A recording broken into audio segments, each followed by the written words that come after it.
You're listening to More Than Steps, the podcast where we geek out on how belly dance works, one coffee run at a time.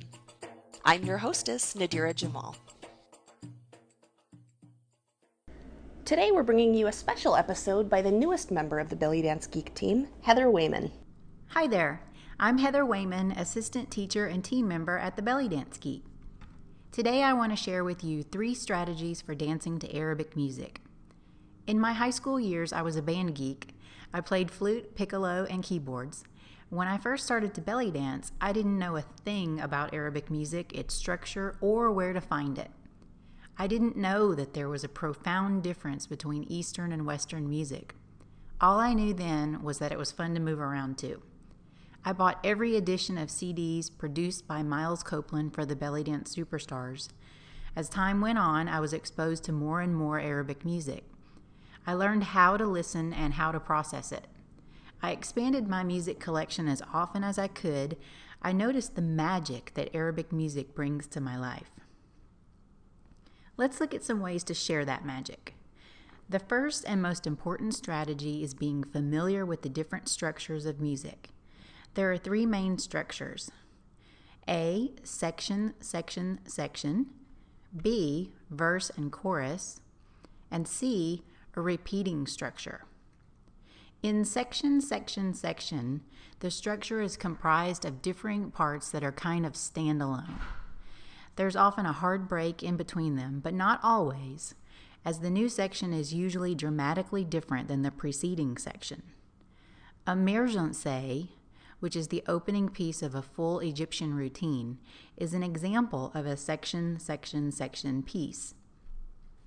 It's almost like a full routine with its varying speeds, oriental, and folkloric flavor.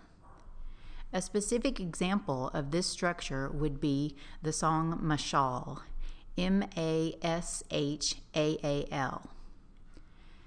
Next, we have the verse-chorus structure, and it's simply that.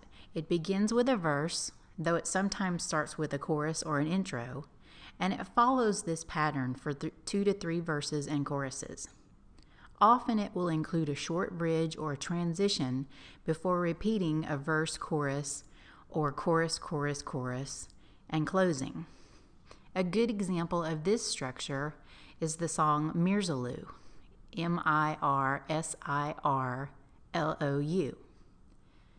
Third, the repeating structure repeats the same melodic riff using different instruments and flourishes for each repetition. There may also be a transition or a bridge section before finishing up with another round or 2 of the repeating riff. An example of this would be the song Ya Zain, A-Y, new word Y-A, third word Z-E-I-N. The second strategy is music mapping. This works particularly well for creating choreography, but it's also a very helpful way to get familiar with music for improvisation too. A general way of mapping is to notate the counts in groups of 8, where the music is tidy, but sometimes the counts present in groups of 12 or 4.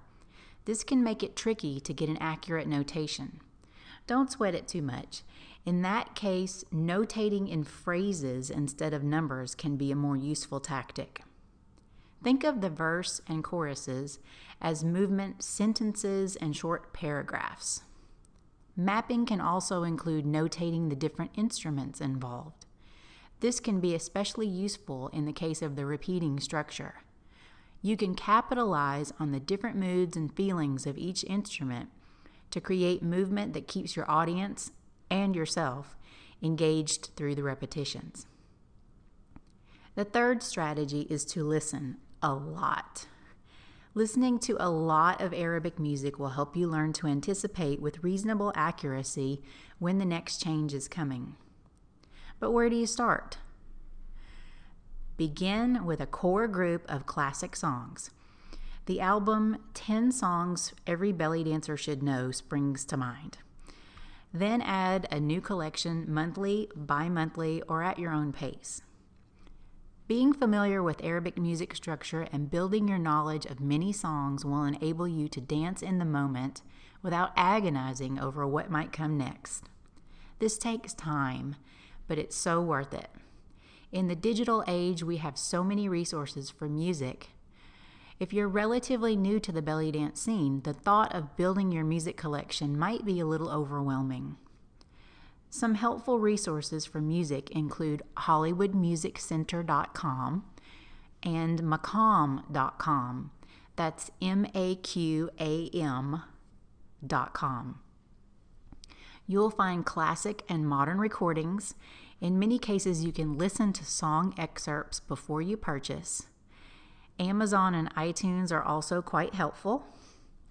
And there are some teachers that import CDs for sale, and some US-based Middle Eastern bands and musicians sell CDs and digital recordings of their works. So let's recap what we learned.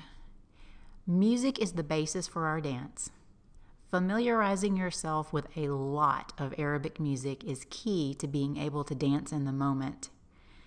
The three main structures of Arabic music are section, section, section, followed by verse and chorus, and the repeating structure. Mapping your music with counts and identifying the instrumental layers of the song can help you show the music with your instrument, which is your body. I'm still a band geek, but I don't play. I volunteer with the local symphony. I still have all those Belly Dance Superstar CDs too. They make a lot more sense to me now. In the beginning, I was buying those CDs for specific songs that were popular at the time. But it's fun now to go back and listen to other parts of the albums. I find new gems every time, and now I can recognize classic songs on those albums that were published under different song names.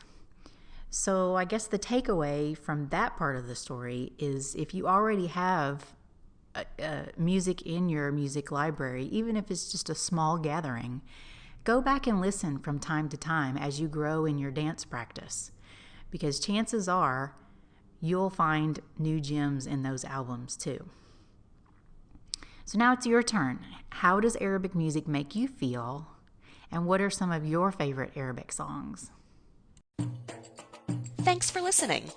For more geektacular resources, visit bellydancegeek.com.